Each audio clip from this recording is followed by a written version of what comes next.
Assalamualaikum Bapak Ibu, jumpa lagi dengan saya di pelatihan pada platform Pintar Kemenak. Kali ini saya mengikuti pelatihan implementasi kurikulum Merdeka setelah menyimak materi, kemudian latihan soal di section 4 setelah menyimak dari 4.1, 2, 3, 4, kemudian di 4.5. Selanjutnya kita akan mengerjakan latihan. Mulai mengerjakan. Soal nomor 1.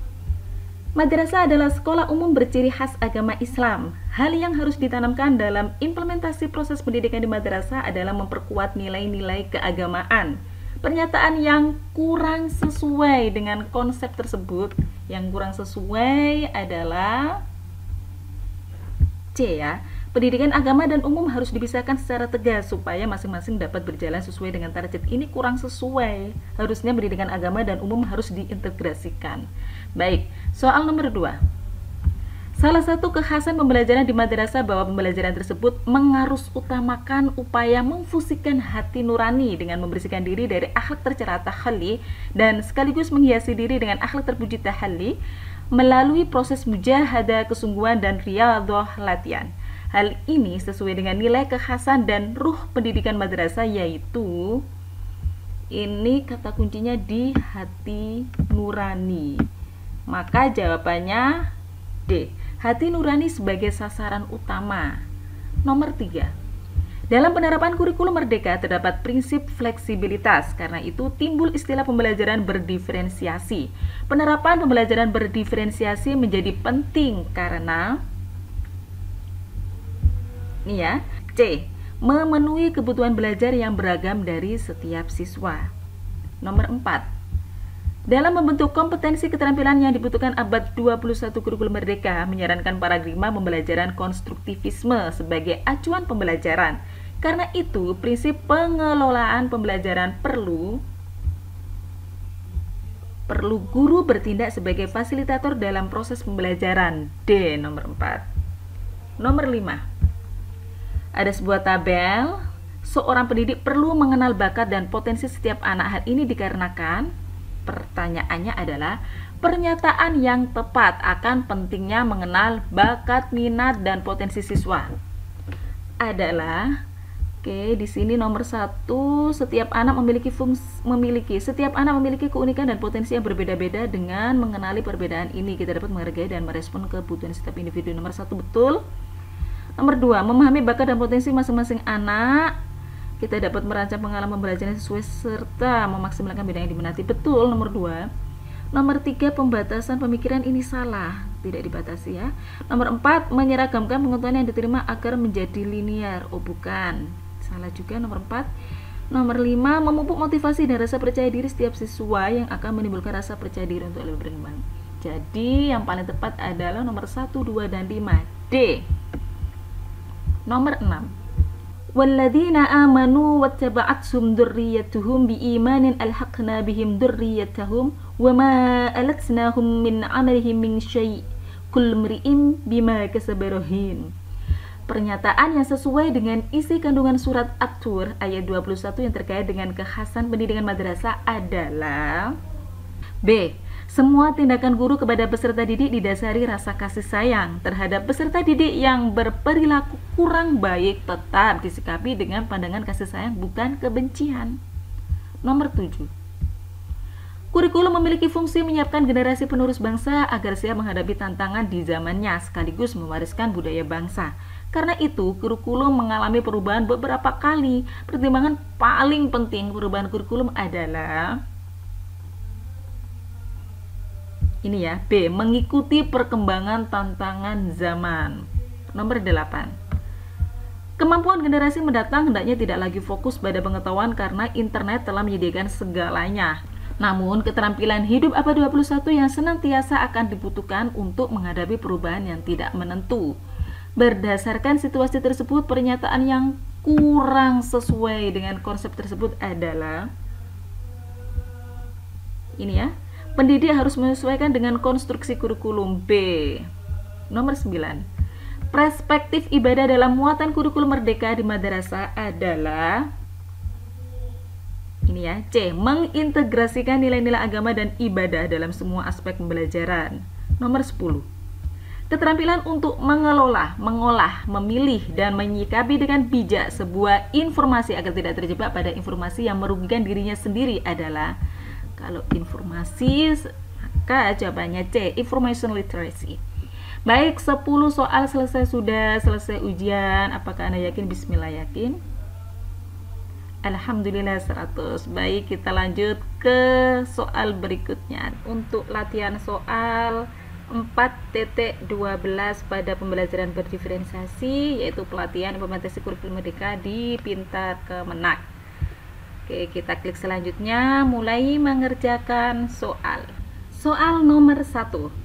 Pada setiap mata pelajaran terdapat sejumlah capaian pembelajaran atau CP sebagai kompetensi pembelajaran yang harus dicapai oleh peserta didik pada setiap fase. Rumusan CP tersebut memberikan gambaran tentang tujuan umum dan ketersediaan waktu untuk mencapai tujuan tersebut dalam 6 etape yang disebut fase. Pemanfaatan fase-fase CP dalam perencanaan pembelajaran dapat dikemukakan sebagai berikut, kecuali nomor 1 jawabannya D.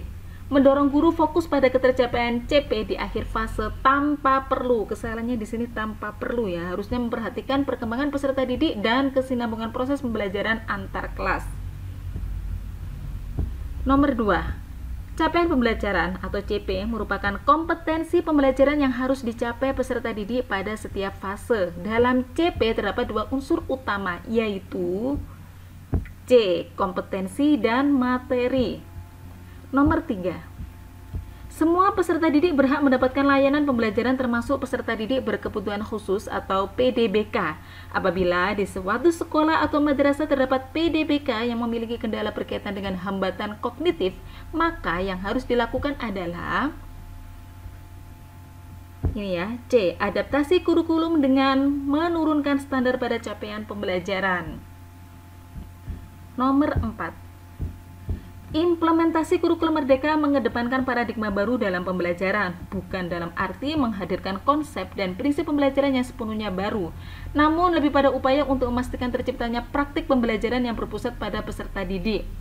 Penerapan paradigma baru dalam pembelajaran dimaksud tergambar pada beberapa kegiatan berikut, kecuali ini ya, B. Guru menggunakan otoritas sebagai pembimbing utama pembelajaran dalam mengatasi permasalahan yang timbul tanpa melibatkan orang tua atau guru lain.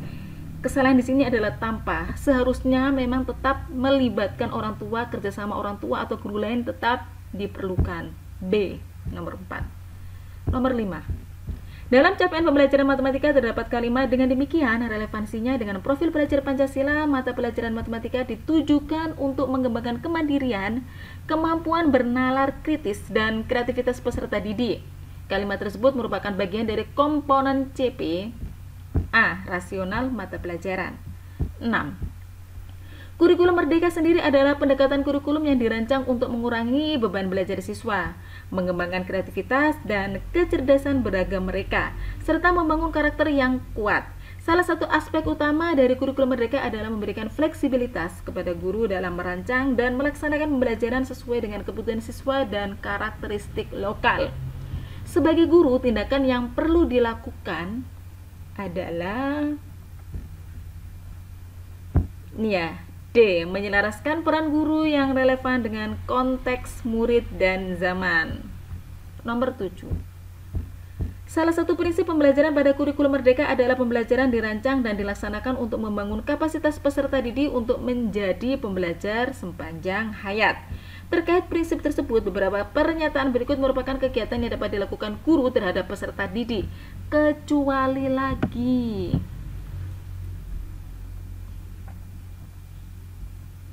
ini ya, C. Guru memastikan setiap aktivitas pembelajaran selalu diiringi dengan pemberian tugas. Kesalahannya ini tidak boleh selalu diiringi dengan pemberian tugas untuk mengukur pemahaman peserta didik terhadap materi yang dipelajari. 7C. Nomor 8.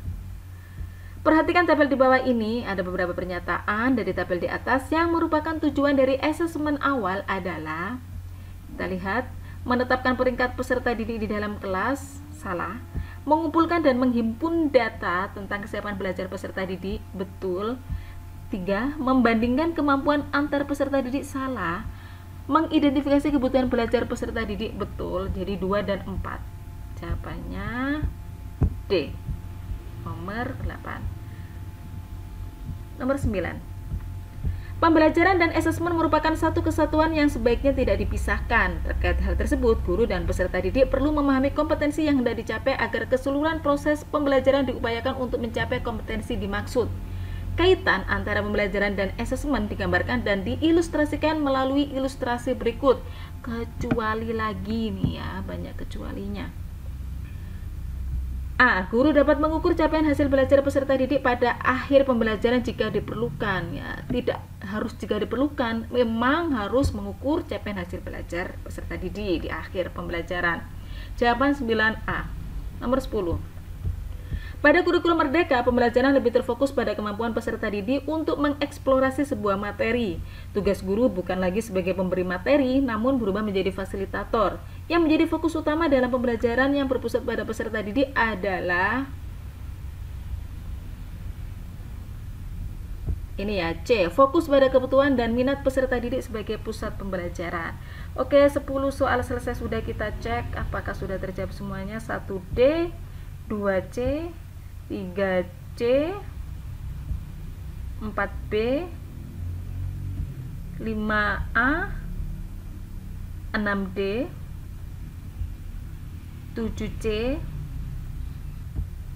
8D, 9A, 10C.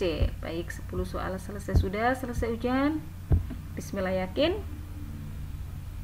Alhamdulillah 100. Baik, kita lanjutkan ke latihan soal berikut. Saya akan melanjutkan latihan soal 4.17 tentang asesmen pembelajaran dalam kurikulum merdeka.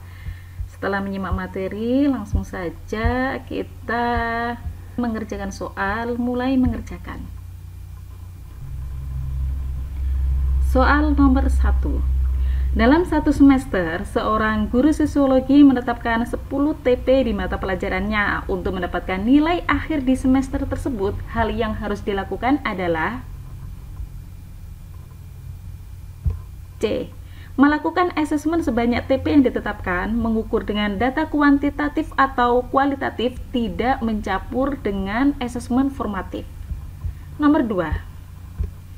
Salah satu prinsip asesmen adalah bahwa asesmen merupakan bagian terpadu dari proses pembelajaran, fasilitasi pembelajaran, dan penyediaan informasi yang holistik sebagai umpan balik bagi pendidik, peserta didik, dan orang tua atau wali siswa dalam menentukan strategi pembelajaran selanjutnya.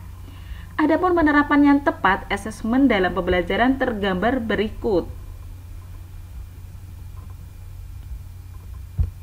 Jawabannya D. Pendidik merencanakan pembelajaran dengan merujuk pada tujuan yang akan dicapai dan memberikan umpan balik agar peserta didik dapat menentukan langkah untuk perbaikan berikutnya. Nomor 3. Berikut merupakan fungsi asesmen hasil pembelajaran. Kita cek yang nomor 1.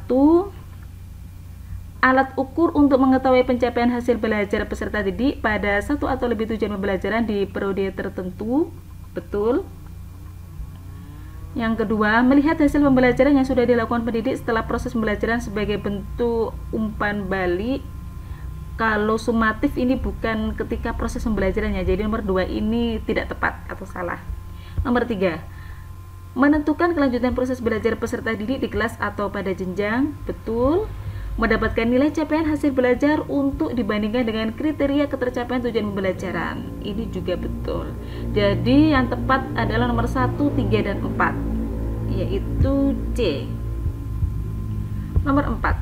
Seorang guru sosiologi merumuskan tujuan pembelajaran yang akan dilakukan adalah agar peserta didik mampu memahami keragaman manusia dan budayanya sebagai bahan dari masyarakat multikultural.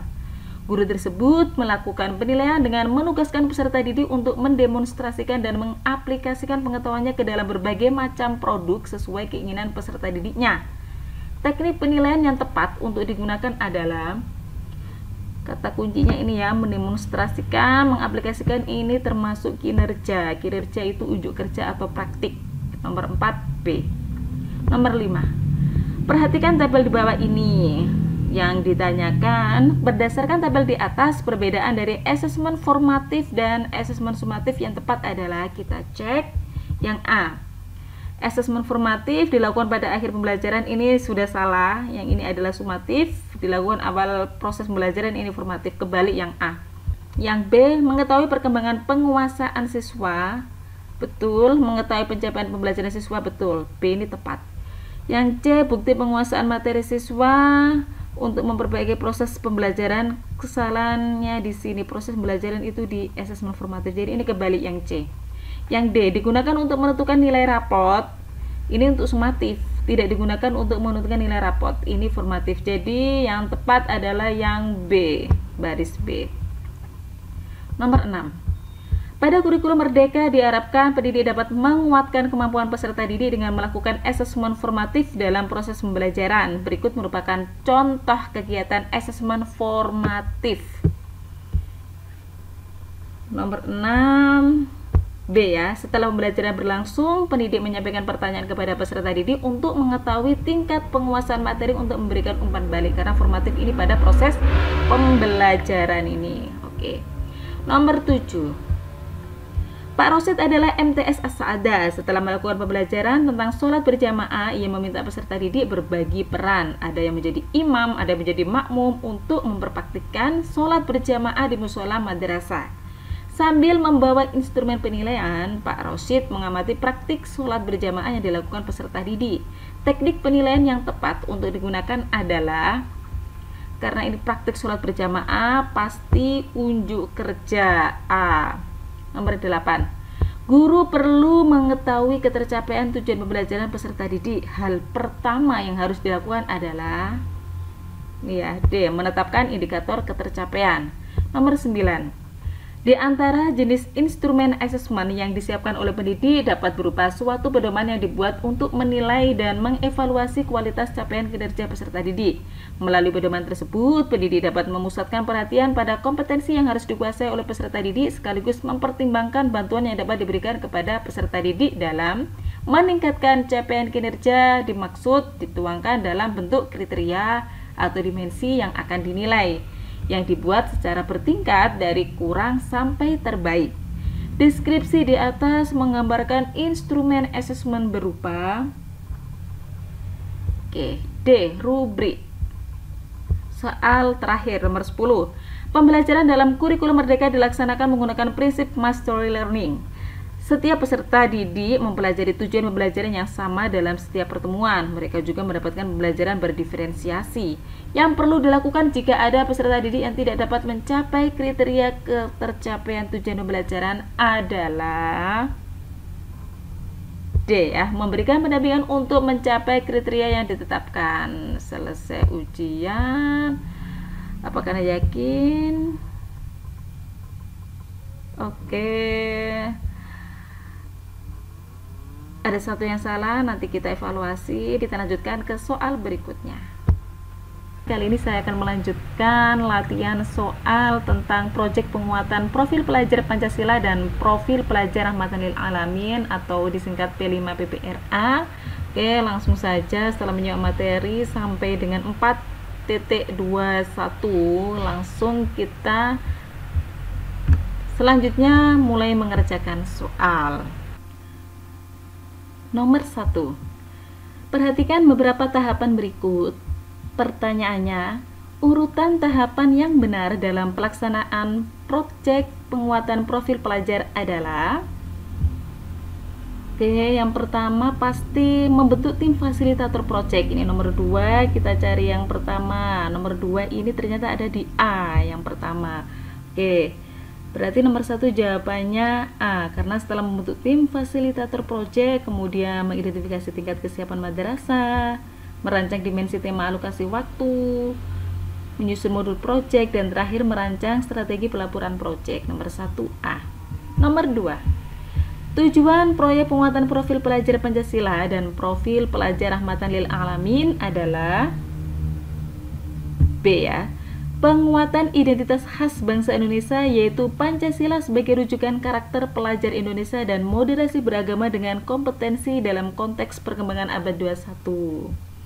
Nomor 3. Berikut adalah pemetaan dimensi, nilai, tema, dan alokasi waktu P5 PPRA yang dilakukan oleh guru MA.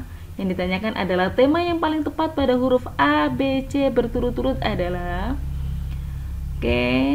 project 1 ini temanya berarti yang paling tepat ini ya.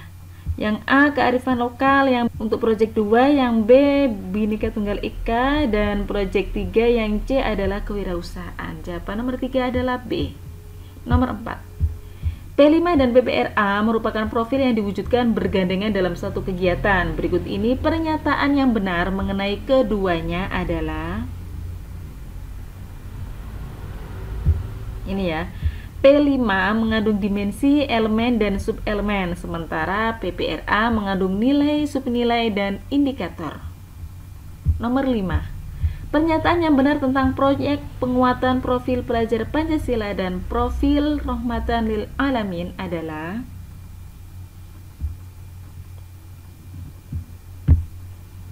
ini ya, yang paling tepat.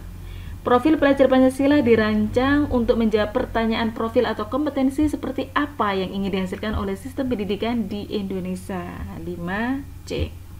Nomor 6. Proyek penguatan profil merupakan pembelajaran lintas disiplin ilmu yang diorientasikan untuk mengamati dan memikirkan solusi terhadap permasalahan lingkungan sekitar peserta didik.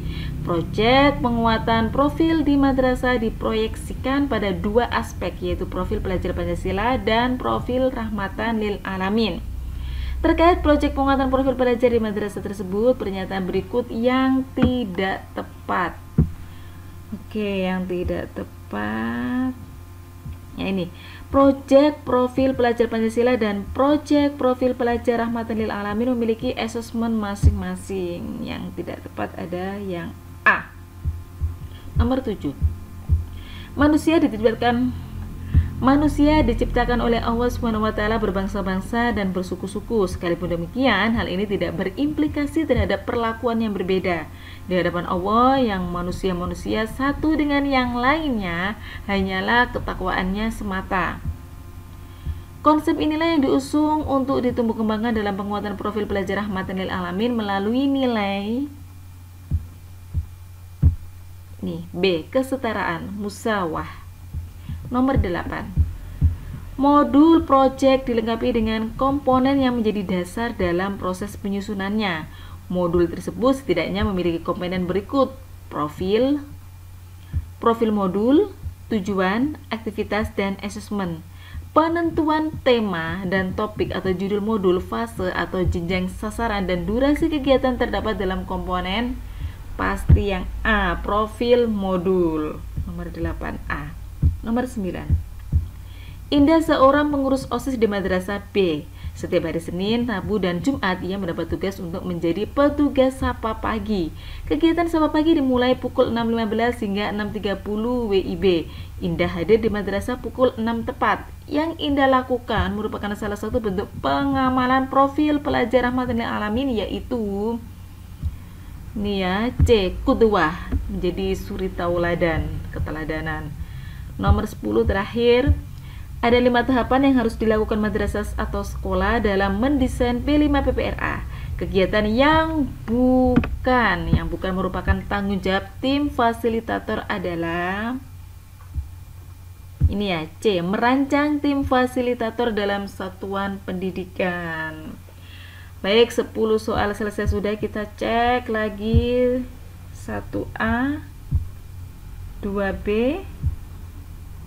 3B, 4A, 5C, 6A, 7B, 8A, 9C, 10C.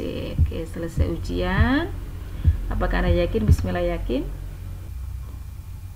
Alhamdulillah 100. Baik, kita lanjutkan. Ini saya akan melanjutkan latihan soal tentang kurikulum operasional madrasah di 4.26. Selanjutnya mulai mengerjakan. Nomor 1. Salah satu dari nilai-nilai madrasah sebagai dasar pengembangan kurikulum operasional madrasah atau KOM adalah Akhlak di atas ilmu pengetahuan. B. Nomor 2. Pengetahuan yang akan dipelajari harus masuk akal bagi peserta didik atau konsep yang dipelajari dan aktivitas yang dilakukan dapat dihubungkan dengan kondisi nyata, termasuk menunjukkan permasalahan nyata yang harus dipecahkan atau diselesaikan merupakan prinsip dari C. Pembelajaran yang bermakna. 3. Struktur kurikulum di RA terbagi ke dalam kelompok intrakurikuler, kokurikuler, dan ekstrakurikuler. P5, P2 RA berdasarkan struktur kurikulum pada kelompok ekstrakurikuler memiliki 4 tema yang telah ditentukan, yaitu D. Aku sayang bumi, aku cinta Indonesia, kita semua bersaudara, dan imajinasi dan kreativitas. 4. Pada saat madrasah melakukan identifikasi kekhasan daerah setempat yang penting untuk dilestarikan, maka madrasah sedang menyusun KOM pada komponen D. Analisis karakteristik madrasah. 5. Dasar hukum untuk menyusun KOM yang harus dipenuhi oleh madrasah terkait capaian pembelajaran mata pelajaran umum terdapat pada peraturan D. Kemendikbudristek nomor 033 HKR 2022. 6. Madrasah Al-Kausar saat menyusun kurikulum operasional madrasah atau KOM mengadakan diskusi dengan para sesepuh sekitar dan beberapa lulusan madrasah yang dianggap berhasil. Kepala madrasah meminta masukan pada diskusi tersebut. Hal ini sesuai dengan prinsip penyusunan KOM pada komponen A. Kontekstual. 7. Dalam menentukan visi misi dan tujuan bisa dilakukan dengan beberapa pilihan, diantaranya meninjau ulang visi misi dan tujuan madrasah serta menyesuaikannya berdasarkan hasil evaluasi dan disesuaikan dengan kondisi lingkungan internal dan eksternal madrasah, karakteristik peserta didik dan aspirasi orang tua. Pernyataan ini termasuk pilihan ketiga ya, B. Nomor 8. Proses pendampingan evaluasi dan pengembangan profesional memiliki siklus atau urutan yang dimulai dari tahapan pasti yang pertama perencanaan ini ya. A. Perencanaan, pelaksanaan, refleksi, dan umpan balik lalu evaluasi. 9. Cermatilah beberapa pernyataan berikut yang ditanyakan. Pernyataan-pernyataan tersebut menunjukkan pengorganisasian struktur kurikulum yang berupa adanya keterlibatan seluruh komunitas madrasah, memberikan kesempatan yang lebih besar bagi peserta didik untuk belajar mandiri dan fleksibel, mengasah kepekaan dan kemampuan isu real dan kontekstual. Ini termasuk P5RA yang itu merupakan metode kokurikuler. C. Nomor 10. Struktur kurikulum yang memuat kegiatan pembelajaran yang mengacu pada capaian pembelajaran merupakan ini ya, A. Kalau capaian pembelajaran intrakurikuler. Baik, selesai sudah, kita cek nomor 1B, 2C, 3D, 4D, 5D, 6A, 7B, 8A, 9C, 10A. Baik, selesai ujian, yakin? Oke, selesai sudah. Ini ada yang salah satu atau kuncinya yang salah ya. Saya akan melanjutkan untuk latihan soal 4.27, soal akhir dari pelatihan implementasi kurikulum Merdeka. Kali ini tentang teknik coaching dan mentoring. Oke, setelah menyimak materi semuanya, kita selanjutnya mulai mengerjakan. Nomor 1. Dalam alur coaching, ada tahapan di mana coach membantu coachee menggali apa saja yang sebetulnya ada di dalam situasinya saat ini. Tahapan ini merupakan tahapan identifikasi A. Nomor 2. Salah satu perbedaan dari coach dan mentor dalam melaksanakan perannya adalah sebagai berikut, kecuali ya. Kecuali ini adalah status jabatannya A. Nomor 3. Nah, jadi kalau Anda merasakan ada hal-hal yang belum optimal dalam manajemen waktu sebagai guru, kalau boleh tahu apa yang mempengaruhi hal itu, pertanyaan ini dalam alur tirta terdapat pada tahap identifikasi D. Nomor 4. Berikut pernyataan yang tepat tentang prinsip coaching. Ini ya. Ada di materi C, kemitraan, percakapan kreatif, dan melaksanakan potensi. Nomor 5. Baik Bu Nanan, dari beberapa alternatif yang sudah Ibu sampaikan tadi, apa tindak lanjut yang Ibu dilakukan setelah sesi ini dan berapa lama terjadi waktunya? Pertanyaan ini dalam alur Tirta terdapat pada tahap A, tanggung jawab. Nomor 6. Salah satu kunci yang bisa kita ambil dari definisi coaching adalah D, optimalisasi potensi. 7. Ada beberapa perbedaan antara coaching dengan mentoring. Yang ditanyakan adalah ciri-ciri mentoring pada pernyataan nomor mentoring. Oke, kita lihat satu-satu. Nomor 1, jangka waktu singkat. Oh, salah ini ya. Kalau singkat itu coaching, kalau mentoring jangka waktu lama. Nomor 1 salah. Bila diperlukan ada kebutuhan, ini masih kurang tepat juga. 3, jangka waktu lebih panjang. Betul. Untuk pengembangan karir seseorang, betul. Komunikasi lebih dominan satu arah dari senior, betul. Coach tidak harus pakar. Yang ditanyakan mentoring, jadi 6, ini coach salah. Sehingga jawabannya adalah C, 3, 4, 5. Nomor 8. Pada alur Tirta terdapat tahap mengeksplorasi gagasan atau kemungkinan dan rencana. Ini termasuk ke dalam alur rencana aksi B.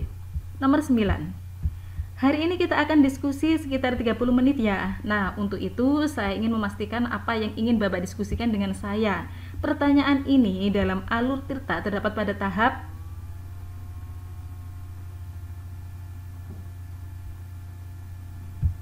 C, tujuan. Soal terakhir, salah satu prinsip dalam coaching adalah mampu memaksimalkan potensi coachee, maka upaya seorang coach adalah D, melakukan percakapan untuk menggali ide coachee. Baik, sebelum kita selesai ujian, kita teliti dulu nomor 1A, 2A, 3D, 4C, 5A,